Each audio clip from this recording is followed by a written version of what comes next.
So geng-geng sekalian, sesiapa yang ada masalah tentang sinki busuk, kadang-kadang bawahannya dekat dalam banyak barang, tikuih mati ke, cuci ayam, sotong, semua dia punya bau terkumpul dekat dalam. Korang pakai ni, mai aku ajak korang macam mana nak pakai. Senang nak pakai. Korang goncang, lepas tu dekat sini open, lock. Korang cuma pusing saja macam ni. Open. Lepas tu dekat sinki korang cuma tekan saja ni. Tekan saja. Ni bagi dia buih naik. Alright. Buih dah naik. Okey, bagi dia buih tu masuk ke dalam. Lepas dah settle kan, korang basuh sajalah. Macam ni saja. Tangan pun tak kotor. Basuh saja. Macam ni. Boleh pakai beberapa kali ya.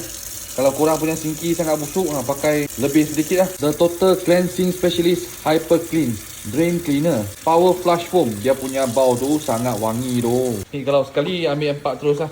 Murah. Sinki pipe tersekat, actually korang boleh pakai juga tau. Satu botol dia removing odor. Pipe dalam kalau dia tersekat sikit-sikit, korang boleh pakai 2 botol. Kalau pipe korang betul-betul tersekat, korang pakai 3 botol. Ataupun korang beli 4 botol terus. Okay.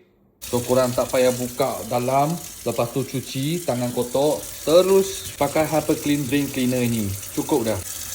Tengok, sampai sini dia keluar buih masa aku cuci. Sini dia keluar buih, nampak? Sekali lagi ya, aku bagi korang tengok. Korang tekan je ni. Nampak tak? Dia punya buih. Bau dia macam strawberry. Memang mantap.